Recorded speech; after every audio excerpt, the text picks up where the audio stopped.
tí ìlú ò bá ti dá àti mùsùlùmí ìlú àti kìrìsìtẹ́nì ìlú àti babaláwo ìlú ló máa jìyà. Ọlọ́run ní wá látòkè láti tún ìlú wa ṣe. Ó ti yan olórí fún wa. Kò sí ẹgbẹ̀rún pásítọ̀, ẹgbẹ̀rún àfáà àbí ẹgbẹ̀rún babaláwo tí wọ́n lè change ìlú yìí àfi tí ìṣesí àti ìdá ìlú yìí bá yàtọ̀.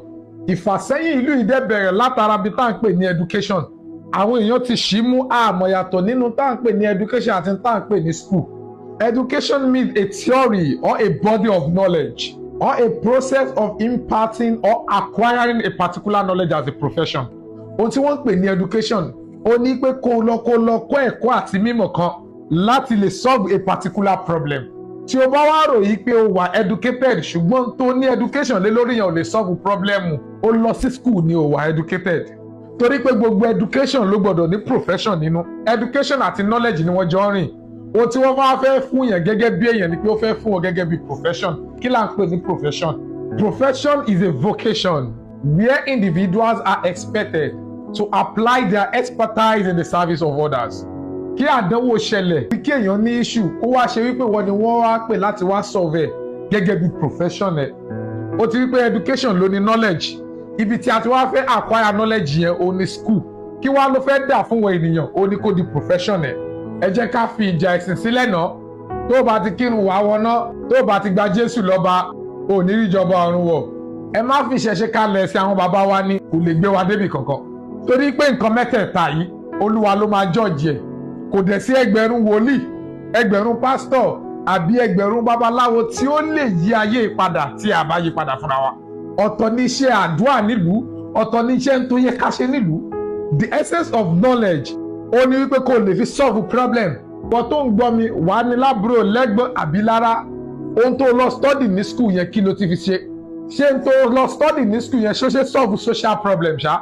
Torí pé n tá ń pè ní knowledge ni pé kó solve problem. A presumed knowledge that cannot solve a problem is a waste of information. Ṣẹ́rí tí ìlú bá fẹ́ tẹ̀síwájú, education system wọn ni wọ́n máa kọ́ manage. Ohun tí ọmọ ìlú ó máa lọ study á máa jẹun tó máa give growth and development sílùú yẹn. Gẹ́gẹ́ bí Nàìjíríà, kí ló kàn wá pẹ̀lú criminology? Iṣẹ́ wo ló fẹ́ ṣe nílùú yìí? Ẹni tó lọ kọ́ English edu, iṣẹ́ wo ló fẹ́ ṣe nílùú yìí?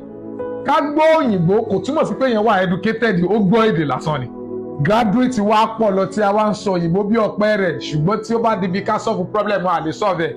Mo rántí ìkànnú àwọn àgbààgbà ní Nàìjíríà tí wọ́n ń pè ní Harvard Ikoku. Òun ni wọ́n draw síbi 10 naira yẹn. Educationist ni bàbá yẹn pẹ̀lú kó jẹ́ politician. Ó introduce carpentry as a subject nígbà tí ó dá private school ẹ̀ sílẹ̀.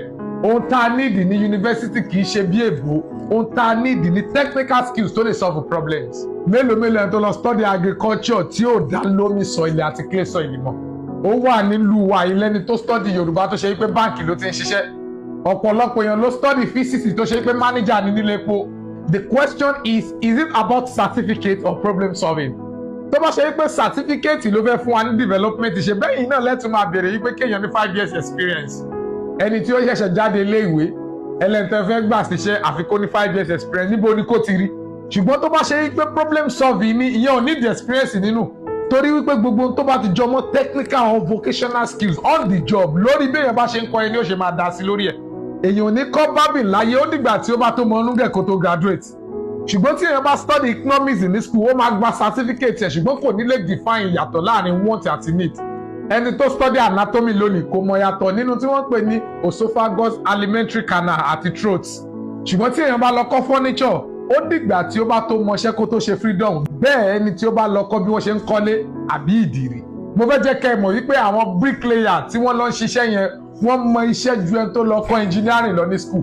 Torí pé tọ̀hún ìwé ló lọ kà àwọn yẹn wọ́n lọ practice ní theory ó dẹ̀ yàtọ̀ sí practical. Ohun tí ó lè mú ìlú rọrùn kó yàtọ̀ díẹ̀ ó ní pé ká create courses based on problem solving not based on certification. Ní ti tòótọ́ a lè fi gbogbo ẹ̀ kalẹ̀ ṣùgbọ́n kí ọ̀pọ̀ èèyàn máa lọ sí under technical vocational skills. Rather than ká kàn máa gba certificate ká máa sọ òyìnbó bí ọ̀pẹ rẹ̀. Ọ̀pọ̀lọpọ̀ obìnrin ló ti di vendor tán online.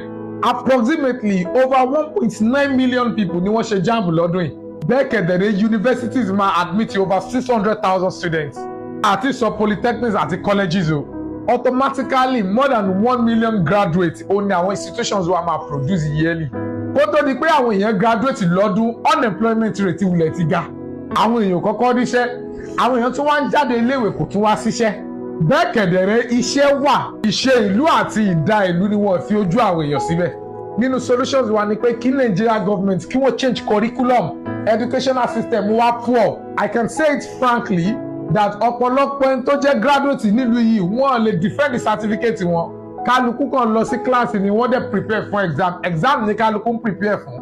Ẹni ebi ń pa tẹ̀ fún lóúnjẹ, ẹ wá gbé oúnjẹ nìkan sẹ́gbẹ̀ẹ́ ó wá jẹ, ẹ wá pè lólè. Ṣé tó bá kú ń kọ́ ṣèbẹ́yìn náà lè máa pè lọ́dẹ̀.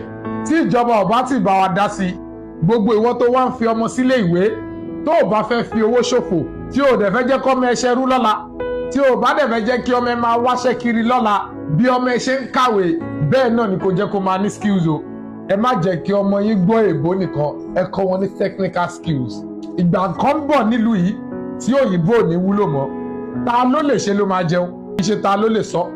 Tí ìjọba ọ̀bọ bá wa dá sí, ìwọ náà manage ìgbésí ayé àwọn fámílì ẹ o.